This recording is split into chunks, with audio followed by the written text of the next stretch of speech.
제가 어제 청년 결혼식을 다녀왔습니다. 결혼식 다녀왔는데 결혼식이라는 것이 참 이게 묘한 공간인데 한 사람의 이 사랑을 축복하는 자리에 모였잖아요. 근데 그 안에 이제 여러 그 뭐라 해야 될까 무리가 있더라고요. 신부의 무리, 교회의 무리, 뭐 신랑의 무리 다 나눠져 있어요. 근데 그 안에서도 또 무리가 나눠져 있습니다. 식장 로비에 딱 들어가자마자 보이는 풍경, 어제 또 제가 조금 일찍 도착해가지고 보는데 사람들이 이제 하객으로 왔잖아요. 근데 그 하객이 모든 한 덩어리가 아니라 약간 그 작은 섬처럼 각각 모임 이렇게 갈라져 있는 거예요.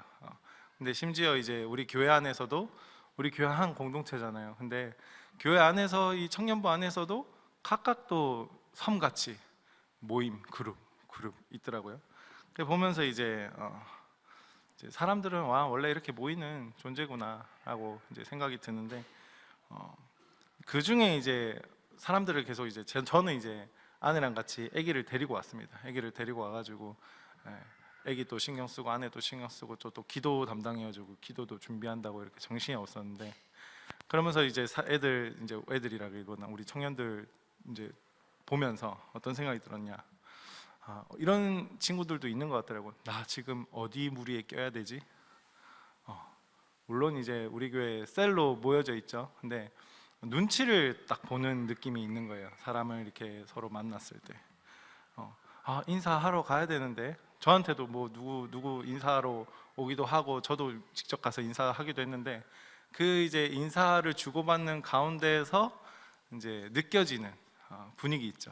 이 사람이 나를 어떻게 보고 있는가, 저 사람은 내가 어떻게 보고 있는가, 이런 것들이 제가 이렇게 보니까는 그런 흐름들이 있더라고요.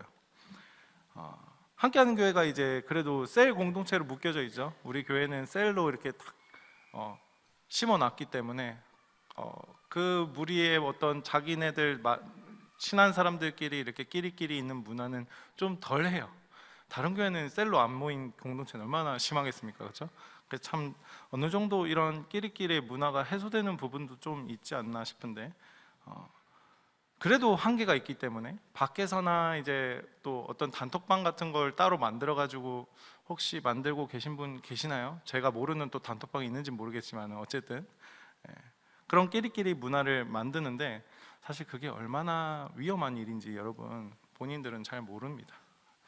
여기서 이제 오늘 제목 한번 봅시다. 제목 뭡니까? 주복 들고 있는 분 계십니까? 제목 나는 진짜 그리스도인인가 몇 번째 설교죠? 12번째입니다. 여러분 제가 어떤 한 책을 지금 인용해가지고 계속 설교를 이어나가고 있는데 어떤 분은 어제 이제 교회 와가지고 카페에서 읽고 계시더라고요. 그 책을. 그 책 하나만 제가 인용하는 건 아니고요. 여러 가지 책과 주석도 막 참고하고 있고 뭐 아브라함 카이퍼의 설교나 이런 것들 다 참고합니다. 어쨌든 거기서 이제 오늘 본문을 딱 보시면은 요한이 뭐라고 하고 있는가라고 했을 때 3장 10절 다시 한번 보시면은 하나님의 자녀들과 마귀의 자녀들이 드러나나니라고 되어 있죠. 드러나나니. 그리고 이제 그 드러남의 기준 가운데 하나를 딱 이렇게 찍습니다. 형제를 사랑하지 아니하는 자는 하나님께 속하지 아니하리라.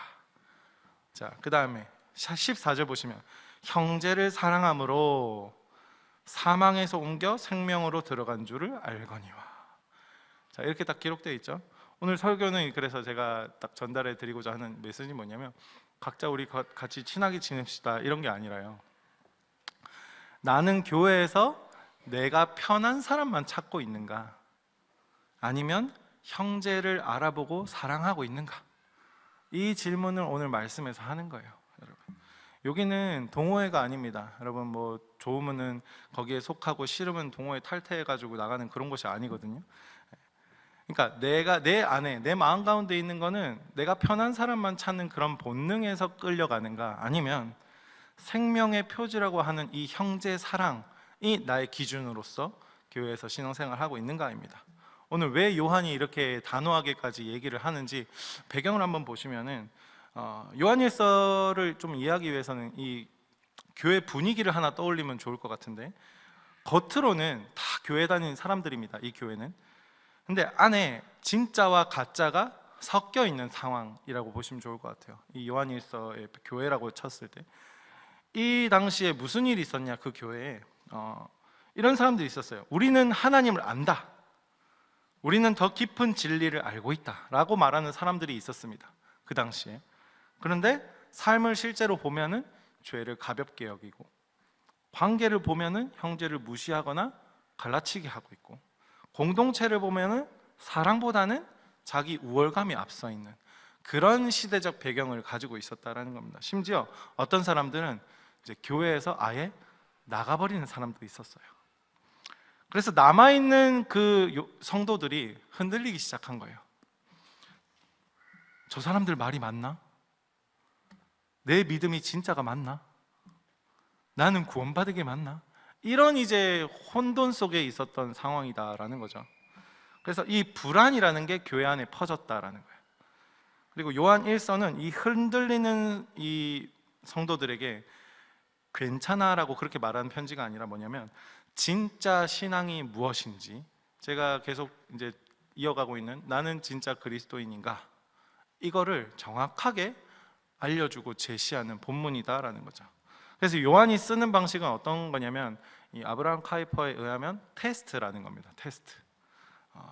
요한은 너 구원받았어 라는 것을 감정으로 확인시켜 주는 게 아니라는 거예요. 우리의 감정이 올라오잖아요. 그 감정이 내가 구원받았다는 증거로서 작용하지 않는다라는 겁니다. 여러분 예배 드릴 때 막 감격되고 그런 거 있잖아요. 그게 여러분 구원의 증거가 아니라, 요한이 제시하는 방식은 뭐냐면, 네 안에 생명이 있으면 그 생명이 반드시 드러난다라는 거예요. 그게 어떻게 드러난다? 형제 사랑을 통해서 드러난다라는 겁니다. 그래서 요한 1서를 읽으면 반복되는 세 가지가 뭐냐면, 여러분들 이해하기 쉽게 제가 정리했는데, 첫 번째는 진리입니다. 진리, 믿음. 예수 그리스도를 바르게 믿는가, 이걸 얘기하고 있고요. 두 번째는 뭐냐면 의입니다. 의. 근데 의는 뭐냐면 순종이에요. 순종. 그러니까 죄를 가볍게 여기지 않고 하나님 뜻대로 내가 살고자 하는가, 이 의를 얘기하고 있고, 세 번째는 뭐냐면 사랑입니다. 사랑. 내가 형제를 사랑하는가, 이건 뭡니까? 관계입니다.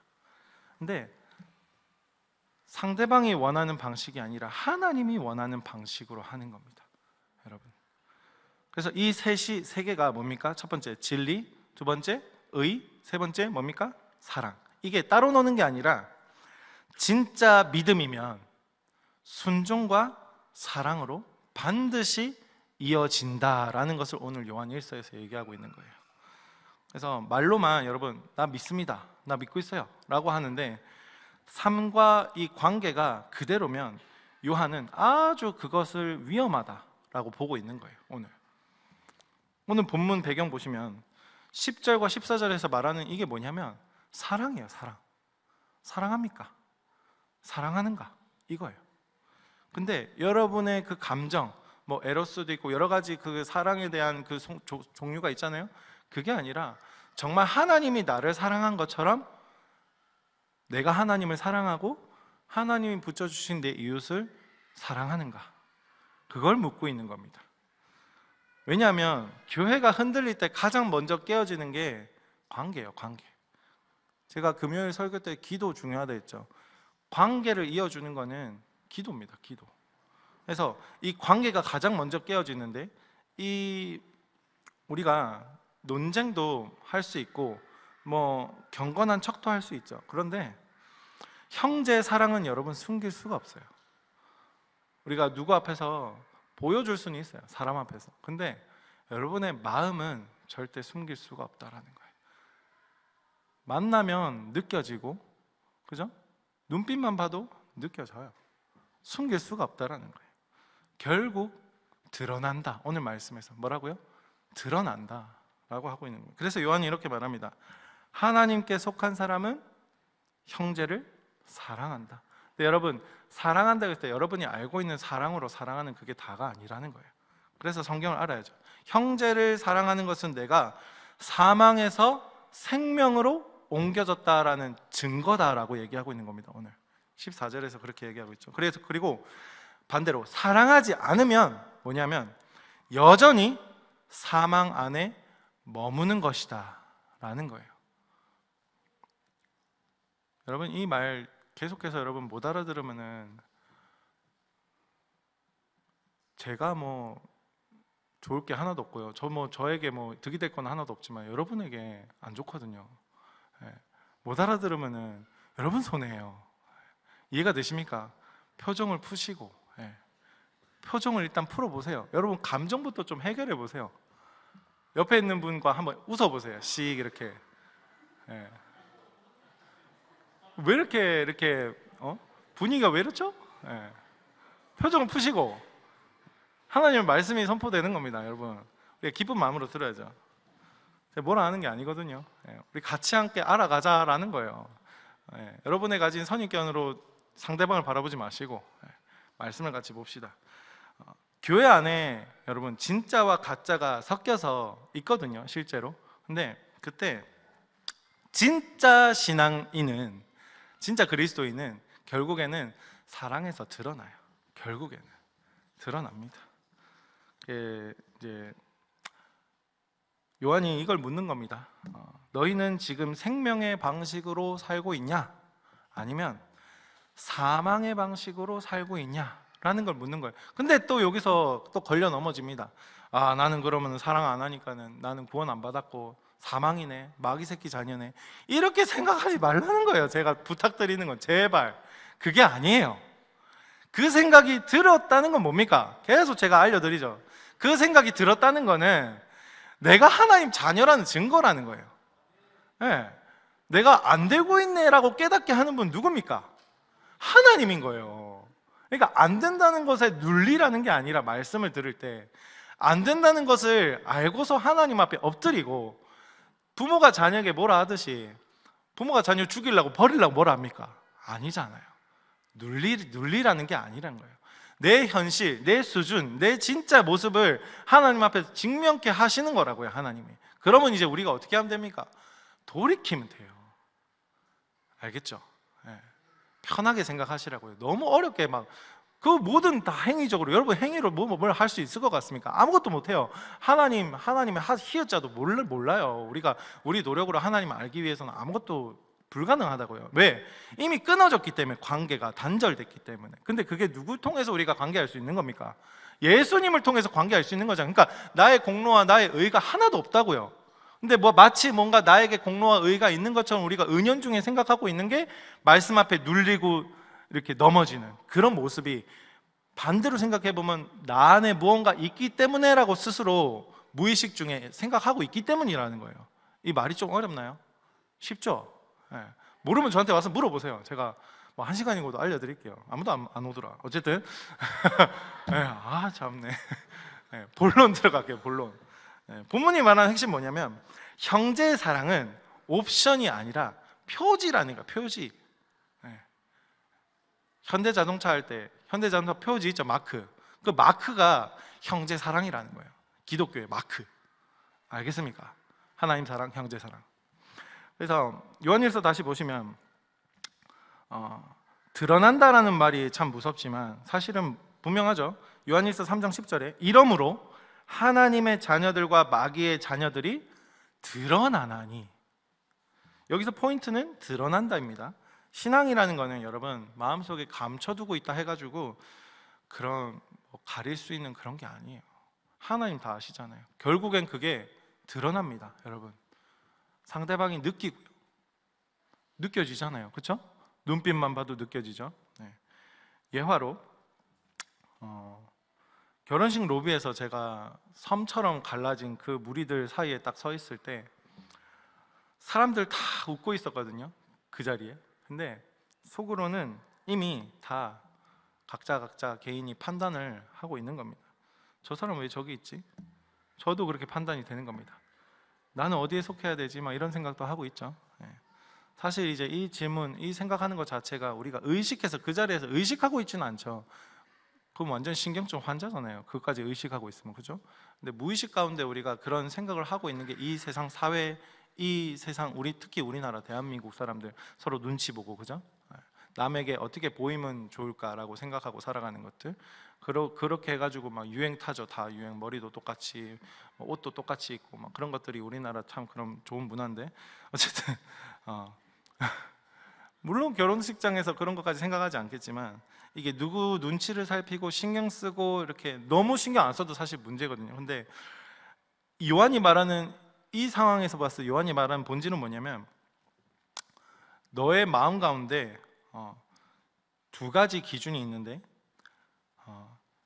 의를 행하지 않는 것과 형제를 사랑하지 않는 것, 이것을 요한이 오늘 말하고 있는 거예요. 거기서 근데 결혼식장에서 어떻게 그것까지 생각하고 우리가 살겠습니까? 안 그렇습니까? 지금 생각해야지. 지금 한번 우리가 이제 알아보자고요. 어제 우리가 그 결혼식 안 다녀오신 분들은 참 죄송합니다. 어쨌든 여러분들이 가셨던 결혼식장을 상상하면서 한번 생각해 보세요.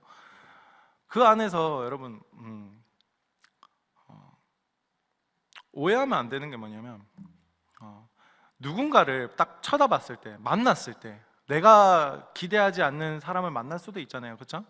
내가 싫어하는 사람 만날 수도 있고. 근데 이 사람을 한 번도 미워한 적이 없으면 구원받는다, 이런 말이 아니라는 거예요. 오늘 말은 오해하시면 안 돼요. 요한이 말하는 건 뭐냐면, 이 실수가 아니라, 제가 누누이 말씀드린 거는 우리의 생각의 방향이에요. 내 마음의 방향. 성경에서 말하는 거는 이 실수를 고쳐라, 행동을 고쳐라는 게 아니라 마음의 방향이 어디 있는가, 그게 내 행동에서도 나오고 내 눈빛에서도 나오고 누구를 만나고 누구를 선택하는가에서도 드러난다라는 거예요. 결국에는 요한이 말하는 건. 그래서 이 요한이 말하는 게 이해가 되려면은, 적용이 되려면은 내가 그냥 잠깐 실수했네, 이 사람을 미워했네 해서 그냥 내가 이 미워하는 사람을 고치고 이 사람과 관계를 잘 해야지로 끝낼 게 아니라, 누구를 만나든지 여기서 내 마음이 해결이 안 되면은 하나님께서 어떻게 만드시냐면, 이 비슷한 상황을 또 만드셔가지고 또 그 상황에 맞닥뜨리게 한다라는 거예요. 이해가 되세요? 셀에서 이 셀만 넘기면 이제 끝났다라고 생각할 때 다음 셀에 누가 올지 어찌 합니까?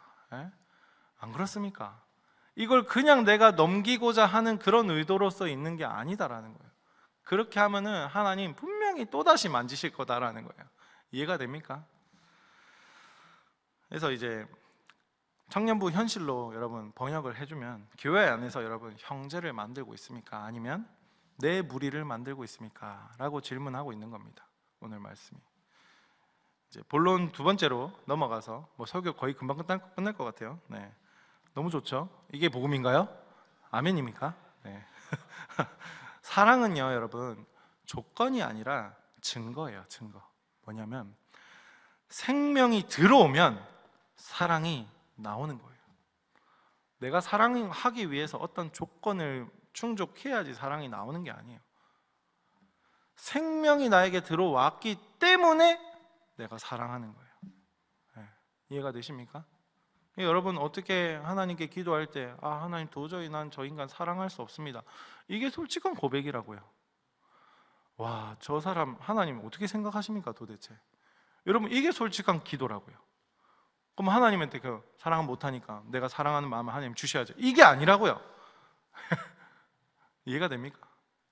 하나님한테 왜 거룩한 척을 하시라고요?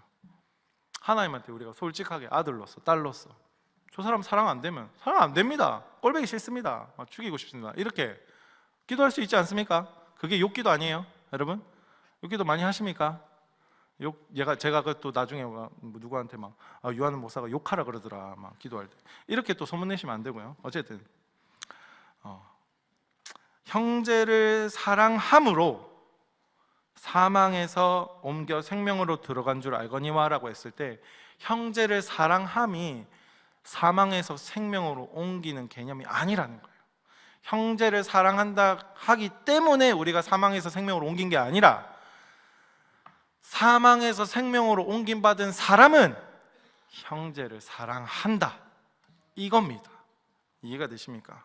순서가 사랑하면 생명 얻는다가 아니에요.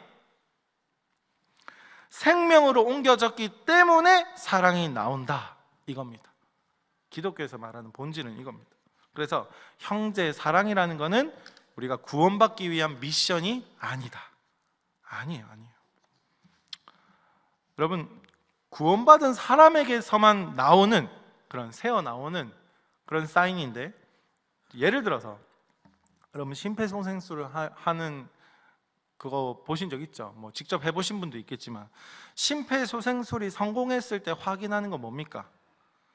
착한 말 하는 겁니까? 살아난 사람이? 아니잖아요.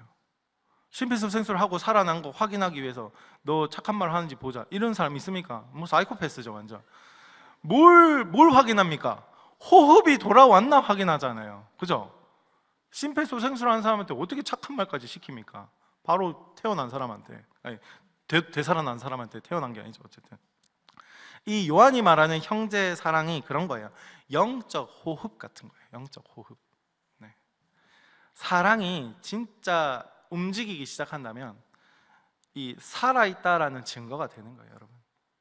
뭔가를 증명하실 필요가 없다라는 거예요. 그냥 호흡이 되는 거예요. 호흡. 살아나니까. 그 호흡은 사람마다 다르겠죠. 그죠? 담배 많이 핀 사람은 호흡이 좀 딸릴 수도 있고, 그죠? 담배 안 피는 사람은 호흡이 좀 길 수도 있고. 오늘 2부 설교, 1, 2부 설교 때 여목사님이 뭐 우리 폐에 한 6리터 공기를 가지고 있다는데, 다 내뱉어봐도 뭐 2리터가 남고, 더 내뱉어봐도 1리터가 남아 있다더라고요. 호흡마다 사람마다 다르죠. 이제 우리가 살아있을 때 영적으로 살아있는 것도 각자 다 호흡이 다른 겁니다. 근데 그 호흡이 다르다해서 네 숨을 왜 그래 쉬노? 이럴 수 없다라는 거예요. 네 왜 그래 사랑 안 하노? 이렇게 판단할 수 없고 정죄할 수 없다라는 거예요. 네 숨 똑바로 쉬래. 이 뭡니까? 좀 이상하잖아요. 숨 똑바로, 숨까지 통제하려고 합니까?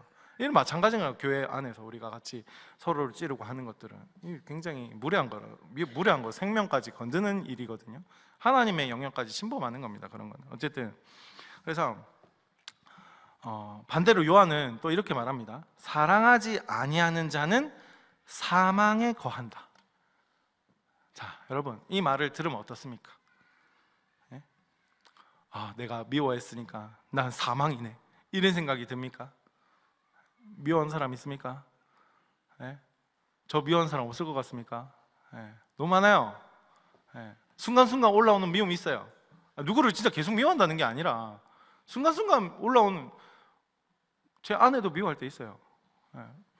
이런 개념인 거예요. 뭐야 방금 반응 뭐죠? 뭐야, 누가 그랬어? 어쨌든 자, 얼굴이 빨개지는데 어쨌든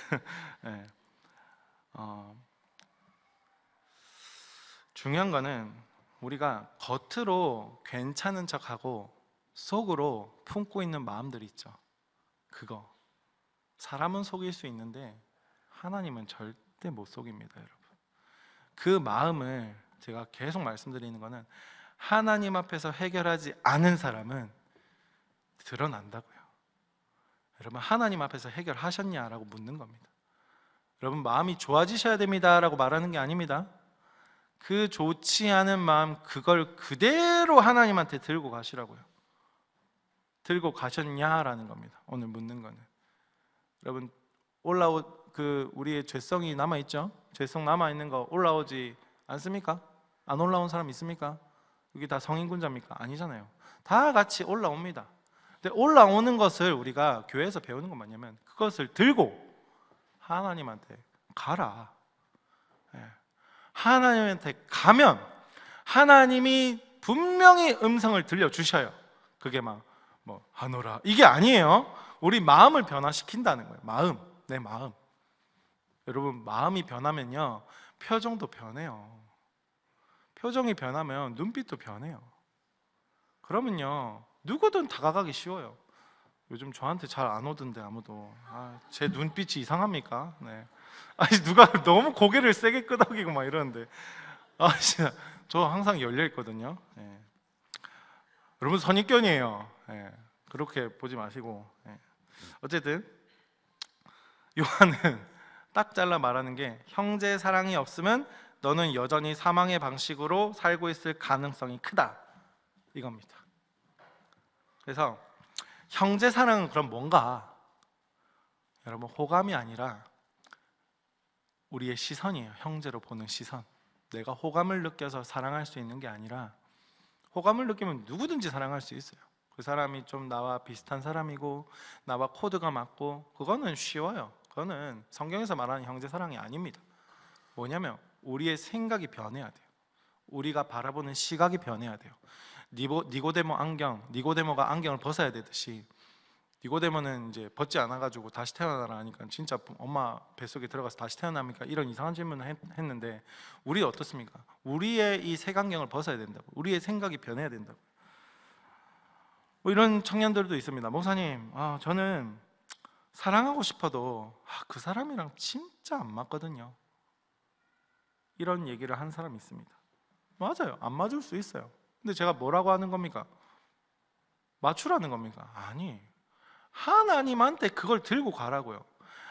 저한테 오지 마시고, 저는 하나님이 아니에요. 하나님한테 들고 와서 그 간증거리를 저한테 좀 해주세요. 그럼 제가 설교에 좀 써먹을게요. 특히 이제 셀 개편이 다가올수록 유독 이제 셀 개편이 되면 어떻습니까? 그 첫 주에 제일 호소들이 많아요. 뭐 청년부뿐만 아니라 장년부 심해요. 좀 바꿔주세요. 아이고야, 뭐 여러분, 이런 사람이 있어요. 목사님, 이 사람 절대 저랑 붙이면 안 되거든요. 바꿔주시면 안 될까요? 막 간절히 막 요구합니다. 왜 교회를 바꾸지? 이거 너무 좀 심했나요? 죄송합니다. 물론 이 속마음 아닙니다. 그냥 지금 튀어나온 말이에요. 저 막 의도 가지고 막 깊이 생각해서 얘기하는 사람 아닙니다. 저 막 카톡이나 뭐 할 때 막 깊이 생각해가지고 막 의도 가지고 막 안 날리거든요. 물론 이제 여러분 바꿔줄 수 있어요. 근데 우리 마음밭이 어디냐? 여러분, 아내가 싫을 때 아내 바꿔야 됩니까? 물론 이제 뭐 이혼해가지고 바꿀 수는 있겠지만, 어쨌든 요한이 말하는 사랑은 호감의 사랑, 그런 개념이 아닙니다. 형제 사랑은 어떻게 정리하면 되냐면, 저 사람이 내 취향이어서가 아니라 그 사람이 하나님이 붙여주신 형제이기 때문에 사랑하는 겁니다. 아멘. 네. 저도 청년부 이제 한 10년 동안 있으면서 셀을 많이 했죠. 셀장도 많이 하고 그러면서 참 제가 청년부 있을 때 저를 사람들이 어떻게 이제 인식하고 바라봤는지 모르겠지만, 저에게 이제 그래도 섬겨야 될 그런 귀한 영혼을 많이 붙여주더라고요. 어떤 의미인지 아시겠죠? 그 마음이 많이 연약한 친구들을 많이 붙여줘요. 갈급한 친구들을 많이 붙여줘요. 그러면 이제 저는 그 친구들을 섬길 때 희한하게 그 친구에게 쓰는 시간과 에너지와 그 물질들이 안 아깝더라고요. 저는 지나고 나서 뭐 이렇게 지나기 전에도, 그때 당시에도 누군가 저에게 뭐 이런 얘기도 하고 있어요. 돈 안 아깝냐? 저는 뭐 그 청년뿐만 아니라 초등부 6학년, 초등부도 교사 병행하면서 리더를 했는데, 초등부 6학년 담임도 꽤 오래 했거든요. 6학년 담임하면서도 제가 그때 예전에 이제 전동 킥보드를 타던 당시에 킥보드를 막 팔아가지고 돈이 통장에 한 700이 꽂혀 있었는데, 이제 초등부 6학년 애들이랑 같이 놀다가 1년 만에 다 써먹었어요. 처음에는 이제 부모님들한테 제가 통장에 이제 파니까는 막 200만 원씩 팔고 막 이러니까는 킥보드를, 그러면 이제 돈이 많잖아요. 그래서 이제 부모님들한테 얘들 데리고 MT를 하겠습니다 해가지고 10,000원만 주십시오 그랬거든요 처음에. 근데 점점 이제 20,000원 좀 주십시오, 이제 30,000원 좀 주십시오, 이제 뭐 회비가 한 50,000원쯤 돼야 될 것 같습니다. 그러다가 이제 부모님들이 지원도 해주시고 막 마지막엔 그랬거든요. 그래서 이제 1년에 막 MT 한 11번 했어요. 총 이제 12번 하겠다 선언했는데 11번 했어요. 11번. 뭐 아무튼 그렇게 이제 섬기면서 제가 그때 당시에 마음이 너무 기쁜 거예요. 그냥 같이 있는 시간 자체 내가 그냥 기쁜 거예요. 내가 재밌는 거예요. 왜 그런 겁니까? 내가 뭐 성품이 좋아서 그런 겁니까? 저 그런 사람 아니거든요. 저 혼자 있는 거 제일 좋아하는 사람이거든요. 근데 혼자 있는 것도 좋지만 하나님이 누군가 함께 있을 때 그런, 또 내 자랑하는 것 같네. 어쨌든 그렇다고요? 같이 있으면서 여러분들 다 그런 마음으로 섬기시는 분 계시잖아요. 물론 싫은 사람도 있어요. 그런 셀을 경험할 수도 있어요. 근데 셀이라는 것도 나와 함께 할 수 있도록 하나님이 붙여준 시스템인 거잖아요. 그죠? 이 셀은 사람이 만든 시스템이지만 거기에 하나님이 기름을 부으셔서 함께 하게끔 하셨다라는 거예요. 우리는 그걸 인정하고서 그 사람과 내가 함께 하기를 자처하고, 만약에 내가 마음에 안 드는 사람이 있다 그러면 붙들고 하나님한테 토설해야죠. 하나님, 마음에 안 드네요. 하나님, 어찌하실 겁니까? 계속 기도해야죠. 그래가지고 뭐 내가 원하는 대로 안 되더라도 어떻게 합니까? 같이 가야지. 그런 겁니다. 셀이라는 게 하나님, 사람이 만든 거지만은 하나님이 그 셀에 기름을 부으셔서 일하신다라는 거, 여러분 절대 잊으시면 안 된다라는 거예요. 이해가 되시죠? 그래서 셀 공동체는 내가 고른 사람들이 아니라 하나님이 묶어주신 사람들이 모이는 공동체가 바로 셀 공동체라는 거예요. 여러분, 셀장으로 섬기다 보면은 굉장히 이제 여러 가지 생각이 듭니다. 하필 우리 셀에 왜 이 친구가 왔지? 아, 얘는 말투가 너무 센데?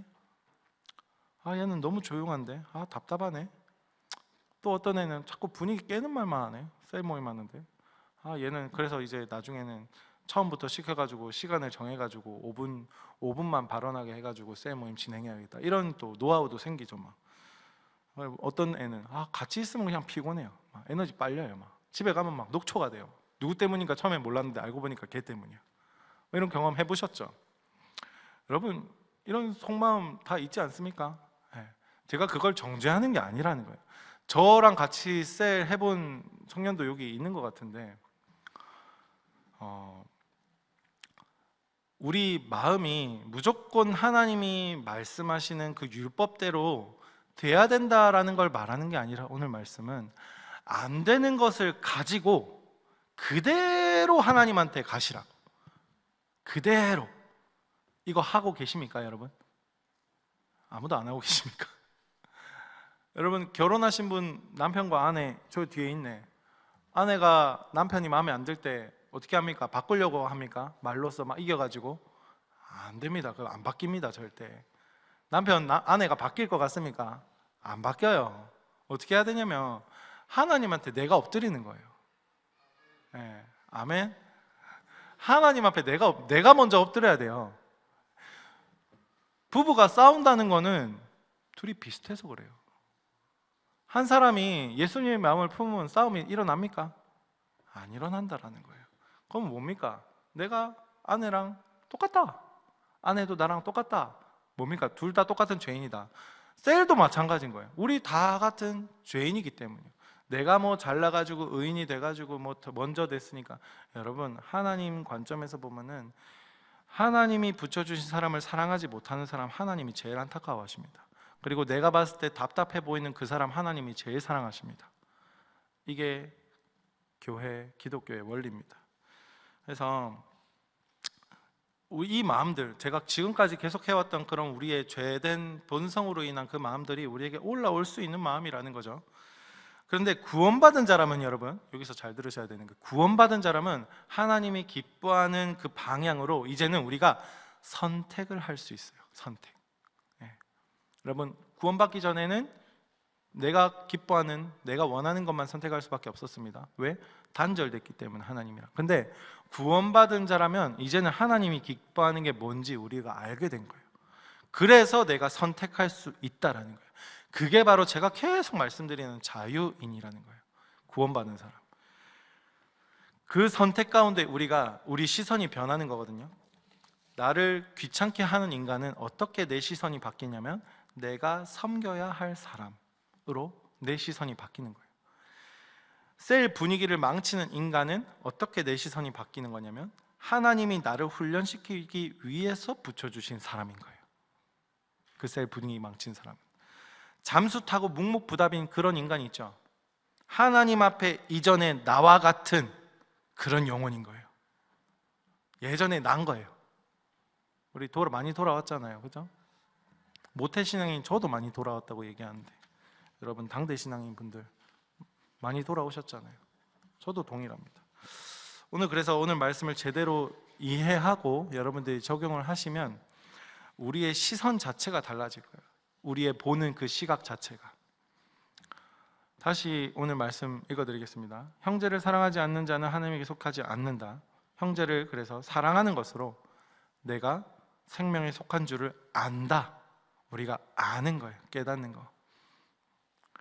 율법은 죄를 깨닫게 하는 도구죠. 그래서 우리가 율법을 지킬 때 우리가 이제 내가 사망에서 생명으로 옮겨졌다라는 것도 깨달을 수 있는 거예요. 아, 옮겨졌구나. 안답니다. 그래서 이 말은 이제 오늘 말씀은 저 사람은 마귀의 자녀다라고 판결하라고 그런 기준을 주는 게 아닙니다. 여러분, 항상 말씀은 어디에 적용해야 되냐면 나 자신에게 적용하는 거예요. 그래서 오늘 말씀은 오히려 내가 사람을 바라보는 그 시선, 그걸 정확하게 정리하라는 겁니다. 내가 형제를 바라볼 때 나의 시선이 어떤가, 그걸 여러분 정확하게 점검하시라는 거예요. 결론입니다. 오늘 우리가 결혼식에 제가 서론에 결혼식 로비를 이제 서론으로 들려드렸는데, 작은 섬들 있죠. 작은 섬들. 사람들은요 원래 끼리끼리 모입니다. 근데 제가 작년부 올라가 보니까 그 끼리끼리 다 이제 모였던 것, 이제 그런 사람들이 결혼해가지고 애 키우느라 정신 하나도 없어요. 바빠요 막. 여러분, 끼리끼리가 언제까지 갈 것 같습니까? 근데 제가 그 자체를 정죄하는 게 아니거든요. 어쩔 수 없는 거예요, 그거는. 오늘 근데 요한이 본문에서 말하는 거는 뭐냐면, 자연스럽게 이 끼리끼리 문화가 자연스럽게 자리 잡고 있는 그 위험성에 대해서 얘기하고 있는 거예요. 자연스럽게 자리 잡고 있는. 왜냐하면 교회라는 곳은요 어떤 거냐면, 여러분, 편한 사람끼리의 모임이 아니라 사망에서 생명으로 옮겨진 사람들의 공동체이기 때문이에요. 이 정확하게 이해하셔야 됩니다. 교회라는 공동체는 엄청 강한 공동체거든요. 왜? 주인이 하나님이기 때문에. 근데 그 하나님께서 이 사망에서 생명으로 옮긴 사람들을 모아놓은 곳이라는 거예요, 여러분. 그래서 생명이 있으면은 이 표지가 반드시 드러납니다. 그 표지가 뭐냐면 바로 형제 사랑이다라는 겁니다. 그래서 오늘 설교의 결론은 이겁니다. 형제의 사랑은 내 취향대로 사랑하는 게 아니라 진짜 하나님이 붙여주신 내 옆에 그 형제를 사랑하는 겁니다, 여러분. 근데 사랑이 그냥 사랑의 표현 방법은 많이 있어요. 직접 가서 이야기를 할 수도 있고 기다릴 수도 있어요. 네. 둘 다 사랑입니다, 여러분. 하나님이 우리를 기다리셨듯이 하나님이 우리에게 묵묵부답하신 게 아니에요. 우리가 기도할 때 하나님이 세 가지로 응답하시거든요. 예스, 노, 무응답. 우리도 마찬가지예요. 사람과 관계할 때 항상 상대방이 원하는 것을 들어주기 위해서 그렇게 반응하는 것이 사랑이 아니라 하나님께 묻고 하나님이 말씀하시는 대로 순종하는 게 사랑인 거예요. 이해가 되시죠? 그래서 형제를 사랑한다는 말은 내가 자연스럽게 받아들이지 못하는 그 사람을 기꺼이 내 마음으로 수용하는 겁니다. 그게 상대방에게 드러나 보일 수도 있고요, 드러나 보이지 않을 수도 있어요. 그런데 내 마음은 하나님이 아세요. 그 사람을 내가 내 마음 가운데 품고 있느냐, 수용하고 있느냐, 하나님 그걸 보시는 겁니다, 여러분. 그래가지고 이번 주에 뭐 이렇게 적용은 좀 이따 할게요.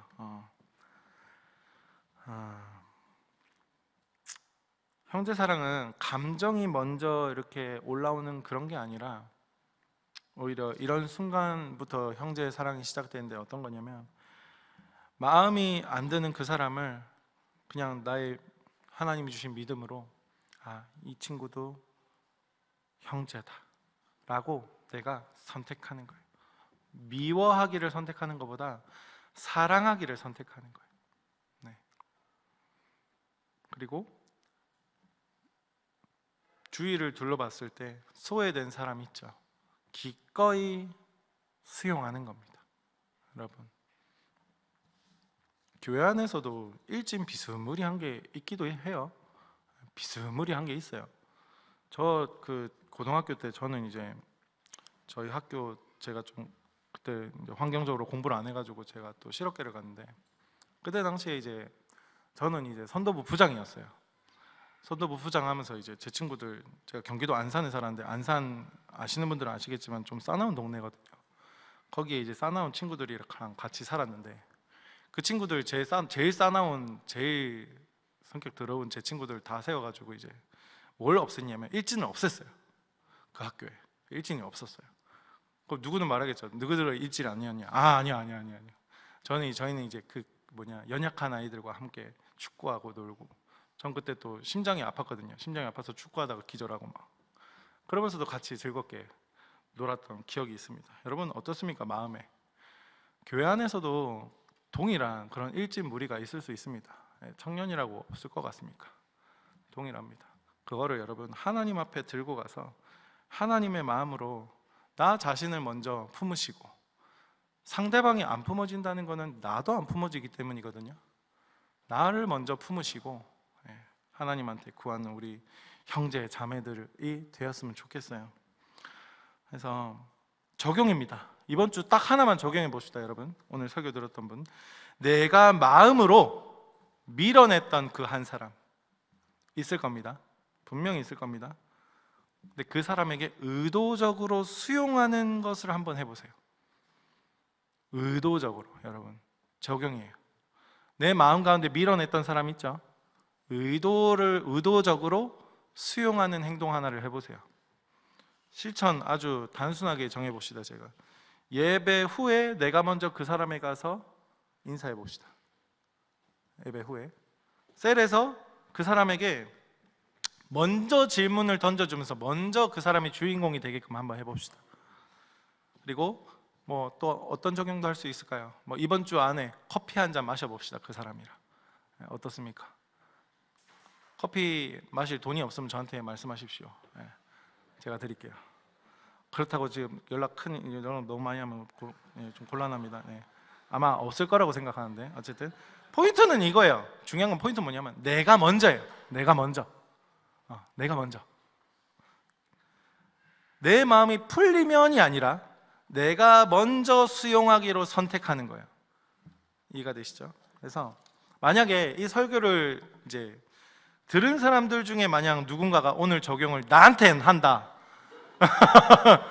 그러면 이 사람이 원래 나를 싫어했구나 이래 생각하지 마시고요. 곤란합니다. 누군가가 나에게 접근한다면 여러분 기꺼이 받아줍시다. 됐죠? 그들의 용기와 그들의 선택을 하나님께 감사한 마음으로 나 또한 누군가가 다가올 때 나 또한 수용해 주는 거예요. 됐죠? 할 수 있겠죠? 아마 이제 이 적용이 정말로 믿음이 있고 용기 있는 자만이 할 수 있는 겁니다. 이거는 제 생각에는 용기 있는 자. 그래서 이 용기를 가지고 적용한 그 믿음이 있는 청년들은 하나님이 분명히 기름 부어주실 겁니다. 하나님이 그 마음 부어주실 겁니다. 여러분 혼자가 아닙니다. 절대 혼자가 아니고요. 주님이 여러분을 붙들고 계십니다. 가장 중요한 거, 주님이 여러분 편이에요. 예수님이 여러분 편이에요. 이 공동체가 예수님이 우리를 위해 중보해 주고 계시다고요. 예수님이 성령님을 보내주셨잖아요. 그 성령님이 우리의 기도를 도우시고 중보해 주고 계십니다. 그래서 오늘 설교를 안 들으신 분이나 기억 못 하시는 분은 누가 다가와도 이 사람 나한테 뭔가 달라졌네 이렇게 생각할 수도 있겠죠. 너무 좋겠죠. 어쨌든 갑자기 연락한다 해가지고 얘 나 싫어했구나 그래 생각하지 마시고 오늘 그 사랑을 찬양을 통해서 우리가 다시 받고 확신하는 그런 시간이 되었으면 좋겠습니다. 같이 찬양하고 기도했으면 좋겠습니다. 찬양의 가사가 이렇습니다. 당신이 지쳐서 기도할 수 없고 눈물이 빗물처럼 흘러내릴 때 주님은 아시네. 당신의 약함을 사랑으로 돌봐주시네. 누군가 널 위하여 누군가 기도하네. 내가 홀로 외로워서 마음이 무너질 때 누군가 널 위해 기도하네. 같이 찬양합시다. 당신이 지쳐서 기도할 수 없고 눈물이 빗물처럼 흘러내릴 때 주님은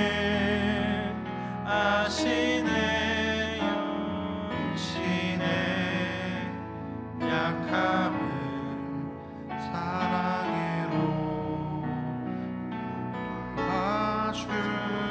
도와주시네. 저 띄어져 있는 가사로 하겠습니다. 다음 처음부터 당신이 지쳐서 기도할 수 없고 눈물이 빗물처럼 흘러내릴 때 주님은 우리 연약함을 아시고 사랑으로 인도하시네. 누군가 널 위하여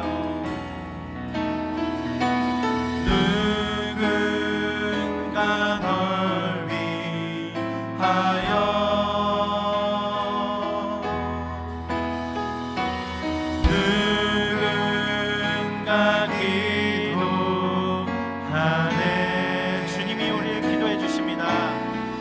내가 홀로 외로워서 마음이 무너질 때 누군가 널 위해 기도하네. 누군가 널 위하여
그대 홀로 잊지 못함을 조용히 그대 위해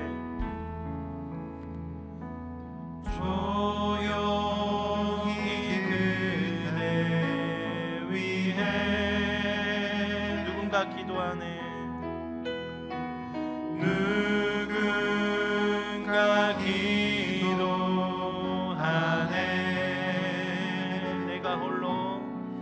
내가 홀로 외로워서 마음이 무너질 때 누군가 널 위해 기도하네.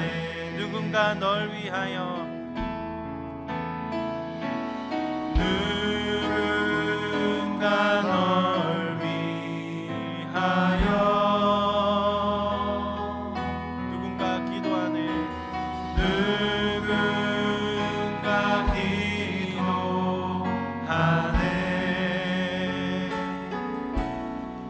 내가 홀로 외로워서 마음이 무너질 때 누군가 널 위해 기도 누군가 날 위하여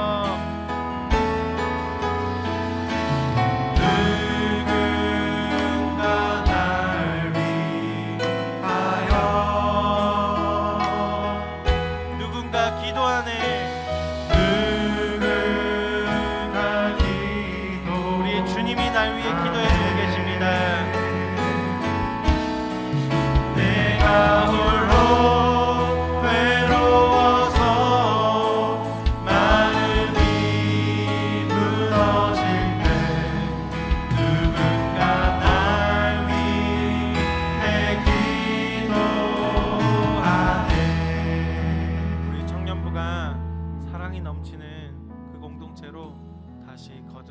기도합니다. 우리 용기를 내서 한 사람 좀 찾아가 봤으면 좋겠어요. 누구든 괜찮습니다. 이 찬양 서로에게 불러주면서 하나님이 당신의 위로가 먼저 되길 원합니다. 그리고 나도 용기 내서 찾아갔습니다. 나도 당신의 기도를 위해서 함께 기도하길 원합니다. 어려우시면 옆에 있는 분들과 함께 같이 마주 보시고요. 그것도 어려우면 3명이서 하든 4명이서 하든 그럼 좀 덜 간지럽거든요. 한번 지금은 끼리끼리 좋습니다. 무리를 지어주세요. 같이 한번 용기 내서 한번 했으면 좋겠습니다. 당신이 지쳐서 기도할 수 없고 눈물이 빗물처럼 흘러내릴 때 주님은 아시네. 당신의 약함을 사랑으로 돌봐주시네.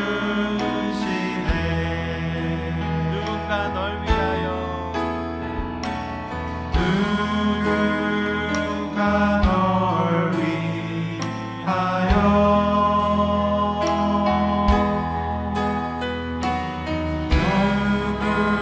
누군가 기도하네.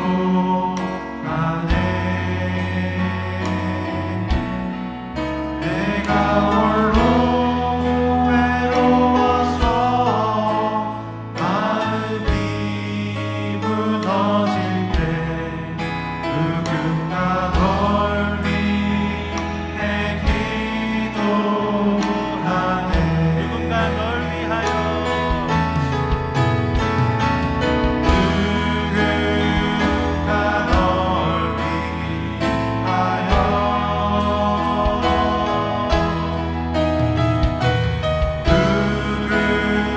누군가 기도하네. 내가 홀로 외로워서 마음이 무너질 때 누군가 널 위해 기도하네. 우리 앞에 있는 옆에 있는 분들 손을 꽉 잡아주세요. 손을 꽉 잡아주시고 이성 다 필요 없이 우리 주 안에서 하나입니다. 하나님의 마음으로 잡아주십시오. 기도하는 마음으로 같이 우리 주여 한번 외치시고 기도하실 건데, 하나님께 이 사람의 영혼을 위해서 지금 우리의 감정 다 내려놓고 우리가 가진 믿음으로만 반응할 때입니다. 우리 주여 한번 외치시고 손잡은 사람을 위해서 중보하여 주십시다. 주여,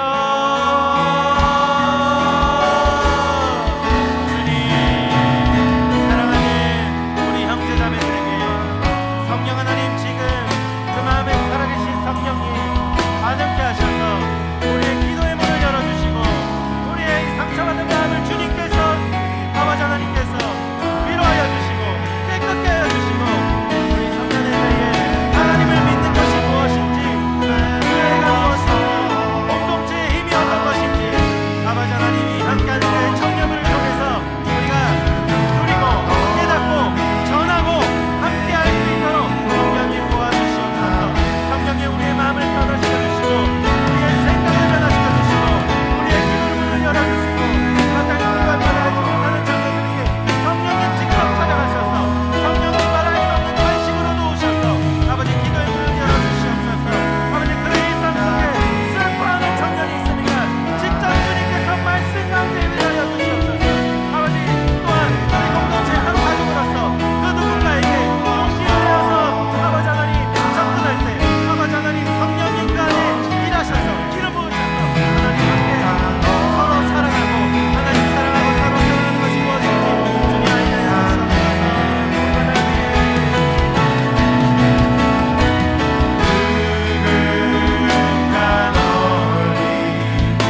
내가 홀로 외로워서 마음이 무너질 때 누군가 날 위해 기도하네. 이제는 주님이 내 안에 있습니다. 주 안에 있는 나에게 우리는 근심이 없다고 선포하십시오. 주님 안에 있는 자는 근심이 있을 수가 없습니다. 물론 상황이 어려울 수 있고 내 감정이 힘들 수 있습니다. 그러나 예수님을 믿는 자에게는, 예수님과 함께하는 자에게는 예수님께서 그 근심과 그 상황과 모든 것을 주님께서 이미 해결하셨습니다. 그렇기 때문에 우리가 예수님을 믿는 믿음으로 이렇게 고백할 수 있습니다. 주 안에 있는, 주 안에 있는 나에게 나 근심이 있으랴. 십자가 밑에 나아가 내 짐을 끌어내. 주님을 찬송하면서, 주님을 찬송하면서 할렐루야 할렐루야. 내 앞길 멀고 험해도 나 주님만 따라가리. 그 두려움이 변하여, 그 두려움이 변하여 내 기도 되었고 저 나의 한숨 변하여 내 노래 되었네. 주님을 찬송하면서, 주님을 찬송하면서 할렐루야 할렐루야. 내 앞길 멀고 험해도 나 주님만 따라가리. 내 주는 자비하시고, 내 주는 자비하셔서 늘 함께 계시고 내 굽힌 마음을 아시고 늘 채워주시네. 주님을 찬송하면서, 주님을 찬송하면서 할렐루야 할렐루야. 내 앞길 멀고 험해도 나 주님만 따라가리. 내 주와 맺은 언약을, 내 주와 맺은 언약을 영불변하시니 그 나아가기까지는 보호하시네. 주님을 찬송하면서, 주님을 찬송하면서 할렐루야 할렐루야. 내 앞길 멀고 험해도 나 주님만 따라가. 주님을 찬송하면서, 주님을 찬송하면서 할렐루야 할렐루야. 내 앞길 멀고 험해도 나 주님만 따라가리. 이제 마지막 찬양입니다. 주님께 우리 주님 내 손을 꼭 잡아주십시오.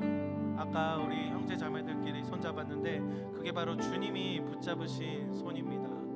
우리 곡조 있는 기도 마지막 찬양 주님께 올려드리겠습니다. 주님여 이 손을 꼭 잡고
외치사 빛으로 손잡고 날 인도하소서. 인생이 힘들고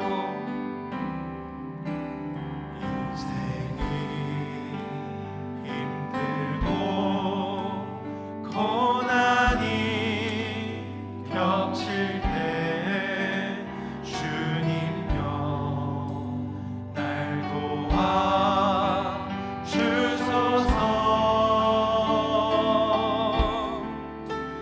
외치는 이 소리 귀 기울이시사 손잡고 날 인도하소서. 주님여 이 손을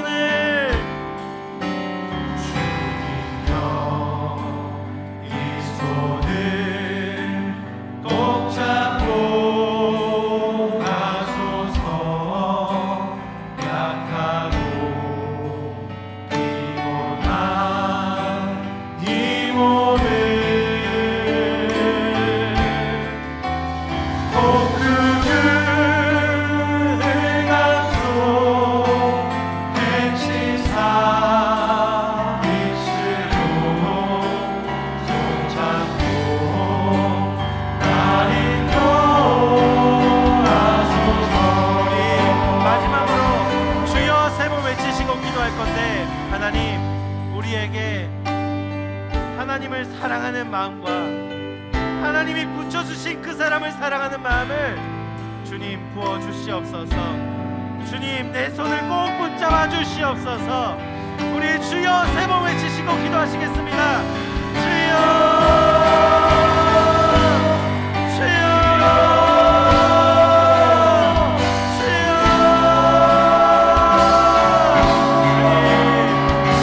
아버지 너무나 연약한 죄인입니다. 그렇기 때문에 하나님의 은혜가 필요합니다. 아버지 주님 앞에 나아갈 때면은 하나님 항상 나는 너무나 부족한 죄인이고 나는 아직까지도 하나님을 잘 알지 못하는 그런 추악한 죄인인데 고백합니다. 사도 바울이 고백한 것처럼 죄인 중에 개수라는 말이 바로 나인 것 같습니다. 주님 이 부족한 나를, 이 연약한 나의 손을 주님 꼭 붙잡고 아버지 놓지 말아주십시오. 아버지 말씀으로 나를 붙잡아 주시고 아버지 교회로 붙잡아 주시고 예배로 붙잡아 주시고 셀로 붙잡아 주셔서 주님 이 연약한 나 아버지 멍청한 나를 하나님이 사용하여 주시고 하나님이 나를 통해서 하나님의 영광을 나타내는 하나님의 영광이 나를 통해서 나타나고 하나님의 영광이 청년부를 통해서 나타나고 하나님의 영광이 양가지 교회를 통해서 나타나는 그런 이 공동체가 되도록 성령이 한 사람 한 사람 마음 가운데 찾아오셔서 주여 말씀하여 주시옵소서. 주여 일하여 주시옵소서. 주여 말씀하여 주시옵소서. 주여 아버지 우리 사랑하는 공동체 사랑하는 이 청년부에게 주님 이름 꼭 사용하여 주시고 하나님 앞에 순종하는 가정하게 하시고 아버지 하나님 가장 기뻐하는 이 공동체로 주님 삼아 주시옵소서. 복음을 감소 복음은 대감소 해치사 빛으로 손잡고 날 인도하소서. 복음을 감소 복음은 대감소 해치사 빛으로 손잡고 날 인도하소서. 주님 하나님 앞에 설 때마다 기도의 자리에 앉을 때마다 주님 나는 너무 부족합니다. 아버지 내가 바로 죄인 중에 괴수입니다. 주님 그렇기 때문에 하나님 은혜가 필요합니다. 그렇기 때문에 하나님 말씀이 필요합니다.